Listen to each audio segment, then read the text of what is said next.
Presiden Jokowi beserta jajarannya selalu menekankan pentingnya persiapan G20 sampai ke detail-detailnya, dan berkali-kali turun langsung untuk cek lokasi.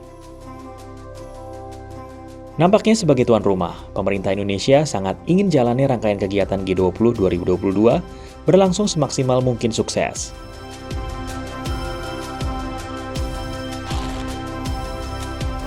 Hal ini tidak mengherankan akibat banyaknya topik yang dibahas dalam G20. Sebelum konferensi tingkat tinggi di Bali, terdapat berbagai kelompok kerja di bidang bisnis, buruh, masyarakat sipil, parlemen, sains, audit keuangan, riset, pemerintah kota, perempuan, dan pemuda. Selain itu terdapat pula pertemuan antara para menteri di bidangnya masing-masing.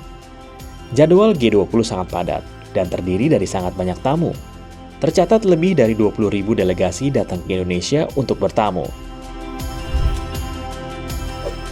Dengan rangkaian acara yang beragam dan anggarannya yang besar, sebenarnya apa sih yang pernah dicapai G20?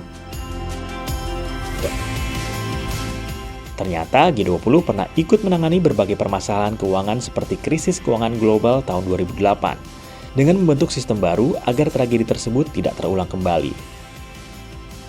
Dan kerjasama agar para pengusaha tidak dapat menghindari dari pajak dengan cara membawa kekayaan ke luar negeri, dengan cara saling bertukar informasi dan mengetatkan proses pajak. Selain itu, G20 juga membantu penanganan pandemi COVID-19. Misalnya melalui deklarasi Riyadh yang berkomitmen untuk mengumpulkan dana sebesar lebih dari 5 triliun dolar Amerika untuk pembiayaan penyelesaian pandemi dan penyelesaian-penyelesaian lainnya. Nah, tahun ini, giliran Indonesia untuk menjamu negara-negara G20 untuk berkumpul dan bertemu untuk mencoba menyelesaikan masalah bersama. Ini adalah untuk pertama kalinya Indonesia menjadi tuan rumah sejak berdirinya G20, dan kesempatan ini baru ada lagi pada 20 tahun mendatang.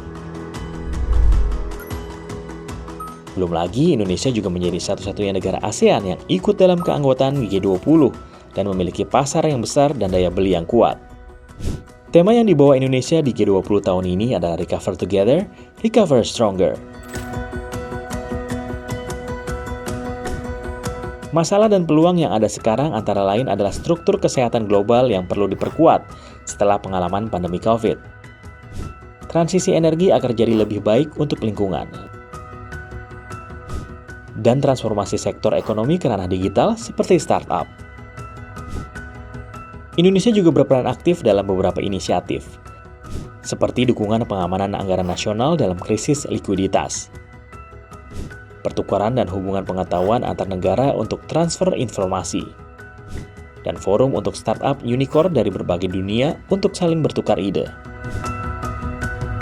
Manfaat presidensi G20 bagi Indonesia sendiri adalah diantaranya pandangan bahwa ekonomi Indonesia kuat dalam krisis, nilai tambah pemulihan ekonomi, pengarahan agenda pembahasan agar berdampak positif bagi Indonesia, kesempatan untuk menunjukkan kepemimpinan di kancah internasional, adanya investasi datang dari luar, dan memperkenalkan produk dan wisata Indonesia kepada dunia internasional. Pada sejarahnya, G20 selalu menjadi ajang untuk berusaha menyelesaikan bersama masalah-masalah yang sedang menghinggapi dunia internasional. Mudah-mudahan tren ini berlanjut dan G20 tahun ini menghasilkan langkah konkret yang signifikan.